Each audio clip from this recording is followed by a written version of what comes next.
ಮಲೆನಾಡಿನ ರೈತರನ್ನ ಜೀವ ಭಯದಲ್ಲಿರಿಸಿರುವ ಕಾಡಾನೆ ಕರಡಿ ಕೂಲಿ ಕೆಲಸಗಾರರ ಮೇಲೆ ದಾಳಿ ಮಾಡಿದ್ದು, ಕೂದಲೆಳೆ ಅಂತರದಲ್ಲಿ ಆತ ಪಾರಾದ ಘಟನೆ ಸಕಲೇಶಪುರ ತಾಲೂಕಿನ ಕೆಸಗುಲಿ ಗ್ರಾಮದ ಪಿಂಟು ಎಸ್ಟೇಟ್ನ ಅಡಿಕೆ ತೋಟದಲ್ಲಿ ನಡೆದಿದೆ.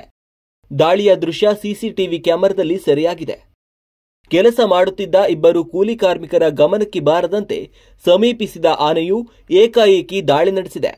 ತಕ್ಷಣ ಎಚ್ಚೆತ್ತ ಕೆಲಸಗಾರರು ಓಡಿದ್ದಾರೆ.